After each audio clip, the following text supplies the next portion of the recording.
Yeah, that's right. Damn. Wait.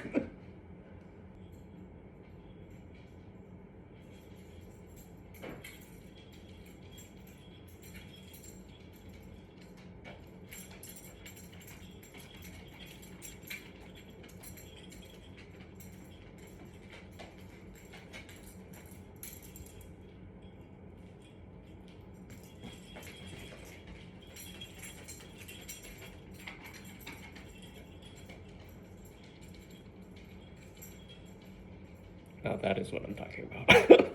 Okay, what am I doing today? Well, I am currently in paint attire outfit of the day. And I'm sideways, I'm sorry about that, but just to get like the full picture of what I'm doing. Well, this is gonna be my room when I move back in, you know. Paint, roller, bringing it back. Fireball, down. I'm kidding. As you can see, there's the toilet. There is more of the room. Yeah, I'm just showing you that we're in the painting era. I made breakfast. You know, the breakfast is Eggos with with an egg, bacon, sausage, bowl, and I eat the yogurt. And there's Maxine. So that's what I'm gonna do today. Probably gonna do after I paint recommendation stuff because I want to do that and not have to postpone that. And then afterwards, I am going to hype myself up to edit my videos, possibly. I don't know. I think there's like a weird stigma for me. Let's be honest. When I do edit in the TV room, and then when like my parents or my sister like sitting there watching, I'm like, I don't want to edit. So it's almost that type of vibe. But yeah, this is what currently the outside looks like right now. There is no snow. It's been raining, it's been flooding, but now it looks nice. It's the 22nd, so of December. What else I have to say? I'll pause. Ooh.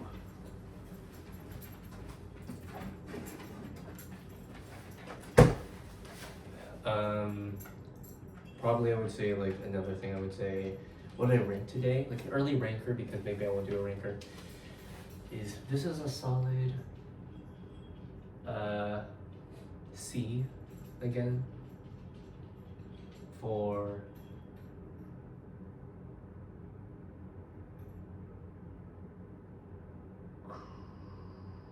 procrastination. I don't know. I think when you are here's my lesson for today.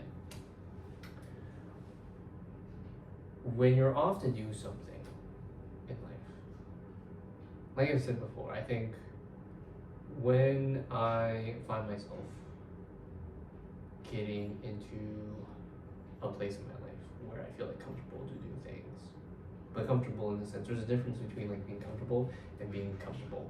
There's like comfort in not worrying about things, and I think there's like also the comfort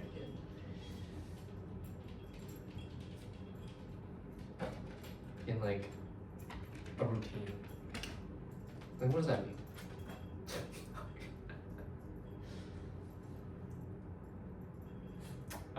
No, a comfort in your environment, on just like relaxation comfort, and then there's comfort in the routine aspect of feeling like you should be doing more than what you should be doing. Those are the tangents. That's what I'm talking about. So ultimately, I feel like when I'm someone who takes a break, I feel like I need to be doing something. At the same time, I feel like part of my brain that says like, hey, I need to do something. And then I'm like,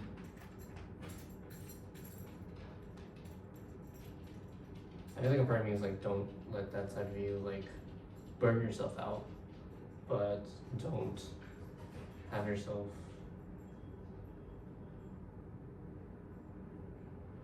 overthink that you can't do it all. Yeah, I think first try to do something and expect the best and the worst of it. At the same time, I think it's like what actually happens in the present is what you should be learning from, and then expecting what you can see in the future from other people around you and how they are affecting your world and other people's worlds and stuff like that. So I think that's what it is. So I'm gonna paint. I'm gonna listen to a podcast. And if anything happens after this,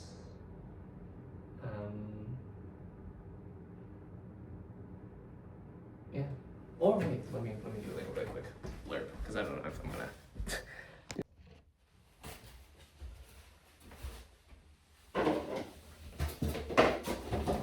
Ooh.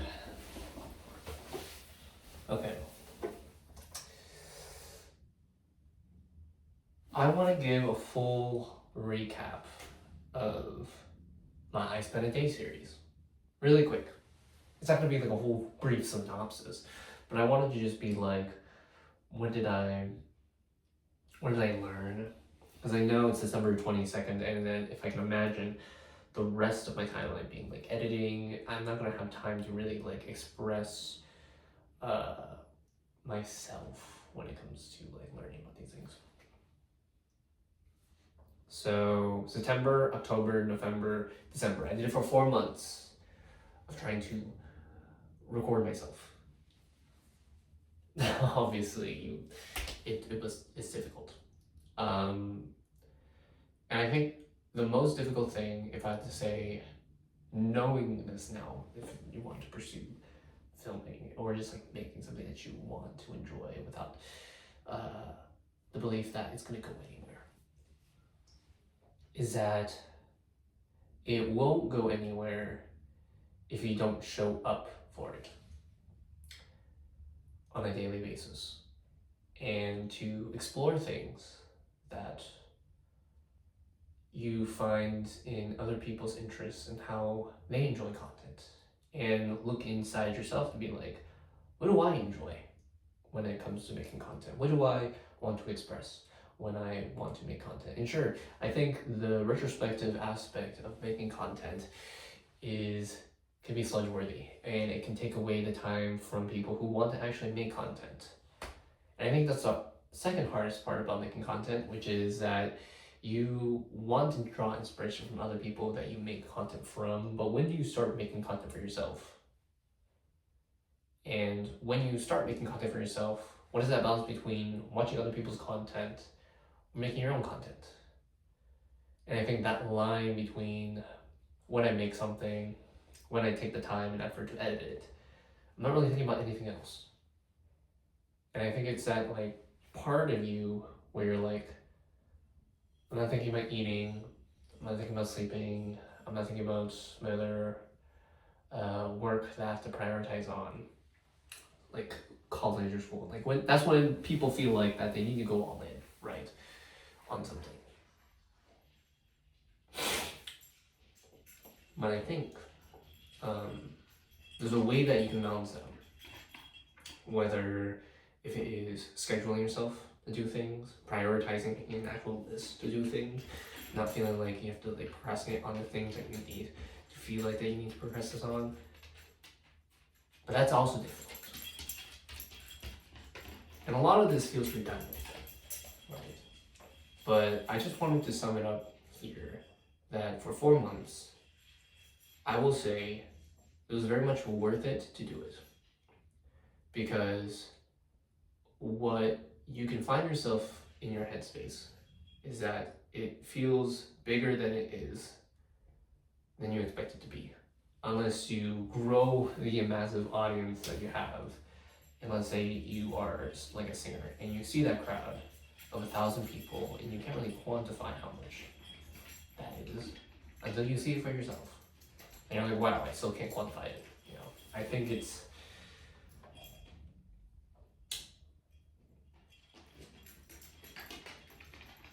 no matter what age you are in life, you can always be a creative. you can always be someone who wants to like strive to like gain people's attention and interest in what you find interesting in life. And I think there's also a part in life where you have to pay it forward for people who are growing up on content that you make, or what they learn from, or how they become who they are. Like people go for content, watch content because they want to take a break from their busy life and not want to think about something. Like let's say like a Nurse Jackie, like a television show, and you're a nurse. Maybe you don't want to watch another nurse show, but maybe from another perspective, that you don't know what like nursing is, that they want to watch something like that. When people watch content just to like understand what people are interested in the world. Maybe it's like a video game, maybe it's like a nutritional information, maybe it's like a crash course video, like learning about like the history or the science or the math behind things.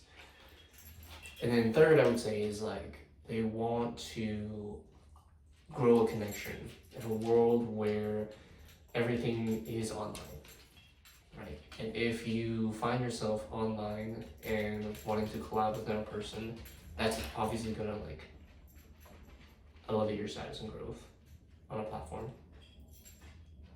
But I think also, and that's it, those are the three. But I think what I would finally say is that it's hard to find the balance at the start. I think it will always be for like someone who's trying to make content online, right? You're not gonna have like the best views in your life or the first few months unless you really think about it and you really know like the grassroots nature of like what content you want to make with like the people like around you and how you're gonna share it and whatnot. And then two would be the message behind it, whether if it's like grabbing their attention. And I think a lot of videos, it is that retention. It is scarily enough of how much are you going to showcase for someone. And also, it is that first title. How do you hook that person in? It's not just the thumbnail. I think the thumbnail does 30% or 20% of the work, but then the rest of the work is the title, which I would say is like a 40 to 50%, which is not saying much still, but I would say graphic wise would be like the rest of that percentage.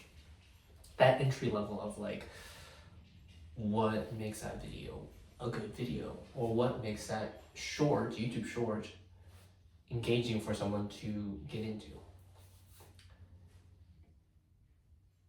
So I think at the ground level, if I had to summarize my series, I'll say this, just so we don't have to waste it. Oh, it's 7 minutes, ooh.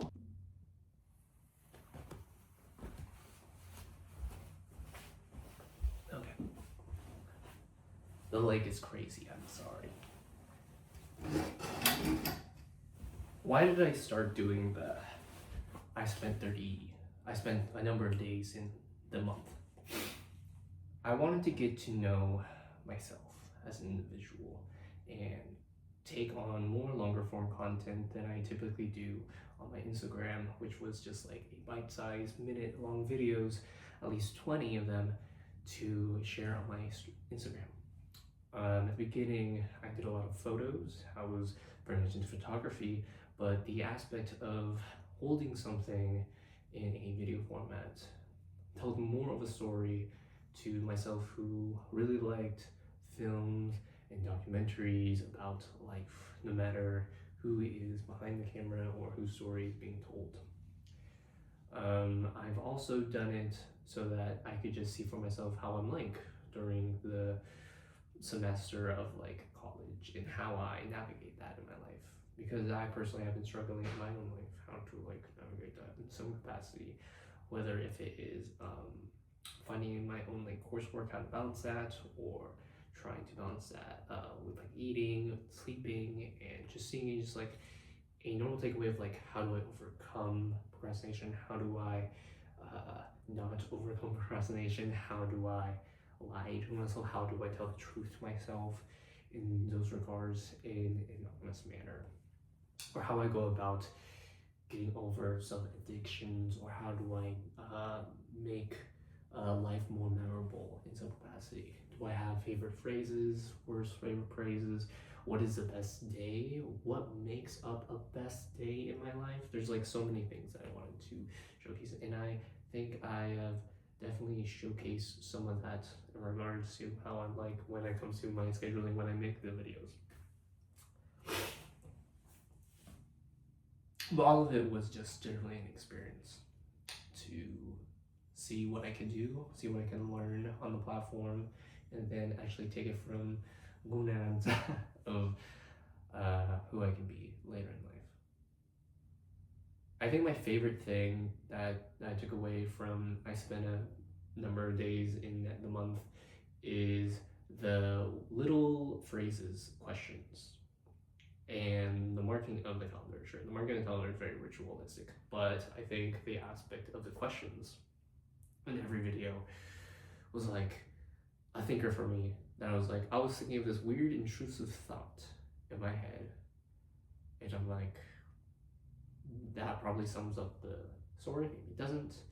I never really had a direct narrative story behind how I spent a day. I don't expect it to blow up in some capacity for how I spent a day on certain things.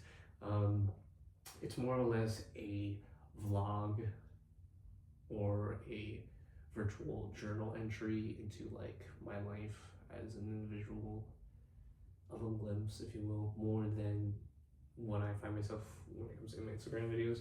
I think the downside is that I have not been like slowly, gradually not been posting my Instagram videos. Like, I have two still. I have the November and then the December this one, but I still need to do the November one because I always freeze up, weirdly enough, around day 15 for each month, which I'm like, whoa, that's kind of interesting to think about.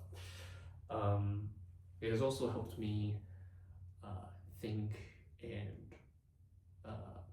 believe in the path that I'm going for in my life, which is true. Like, I really like to do what I do, but I think a part of that is like what is stopping me from doing those things, and then I've also figured that out along the way when trying to figure things out.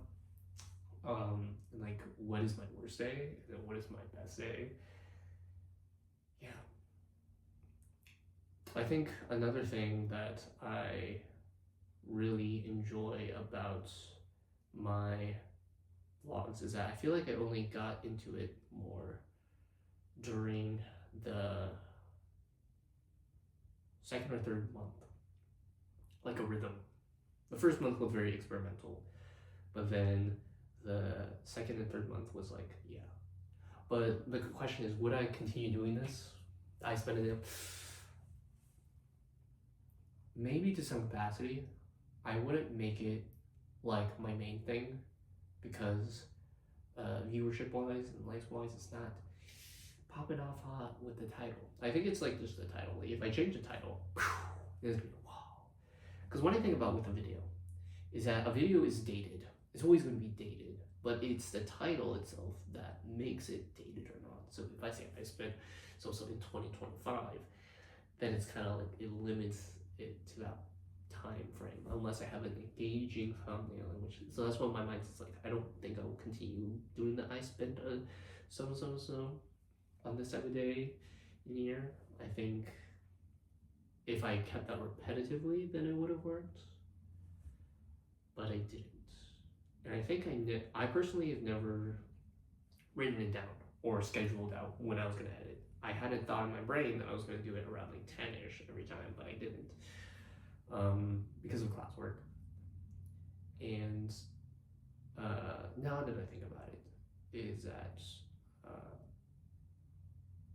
I definitely want to make like tutorials or like content that like teaches, like feeds back into what I've learned during like college. And whether or not that does good, awesome.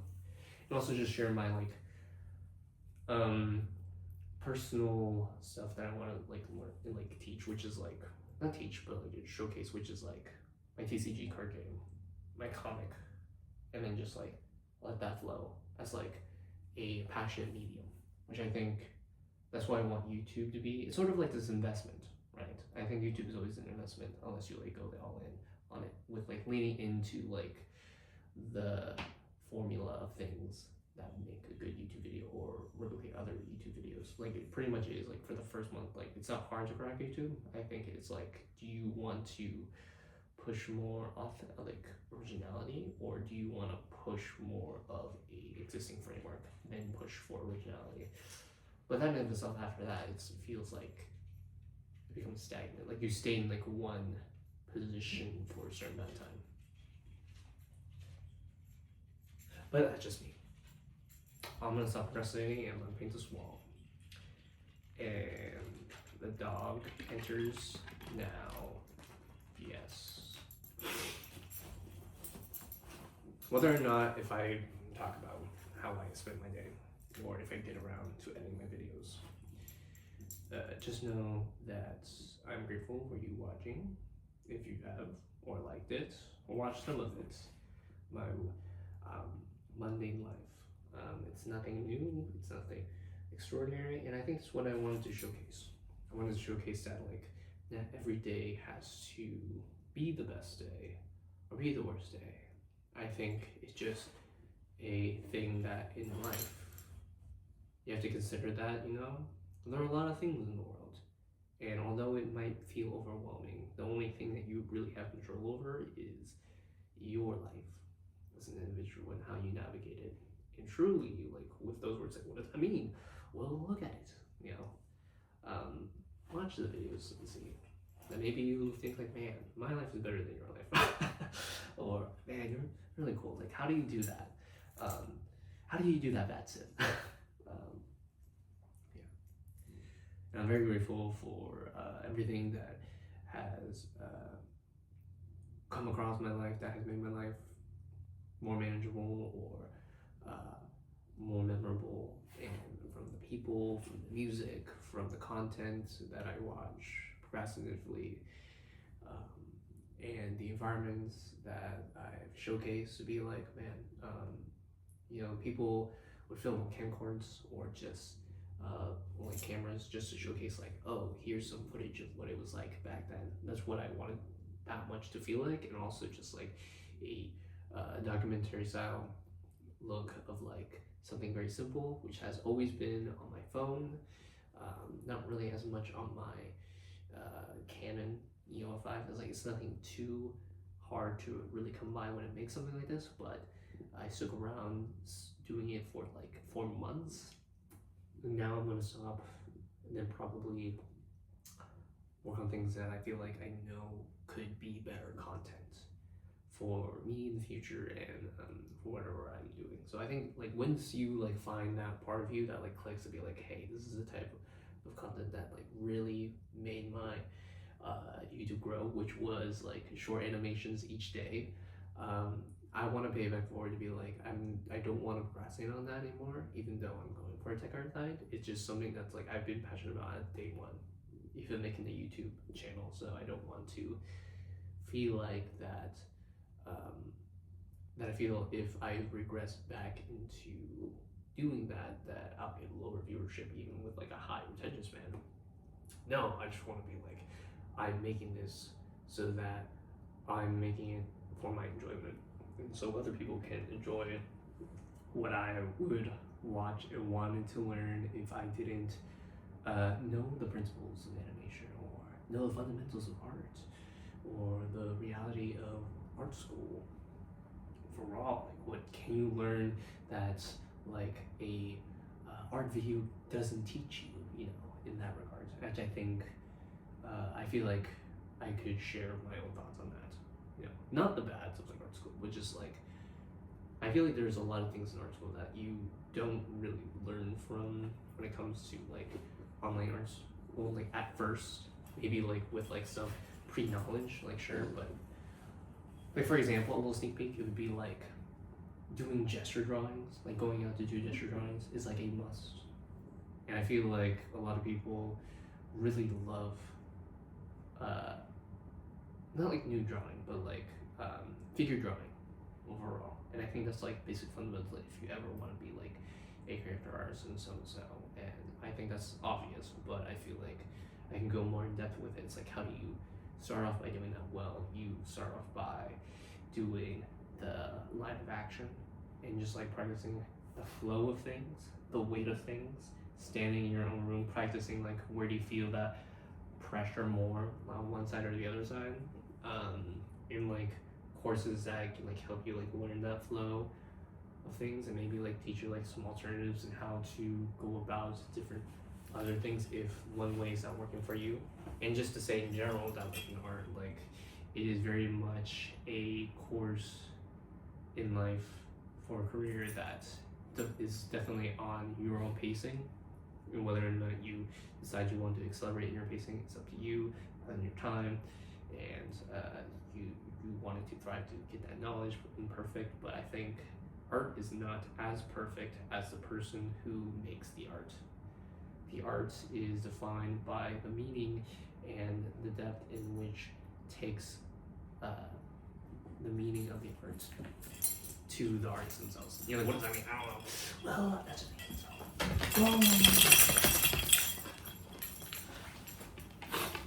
Okay.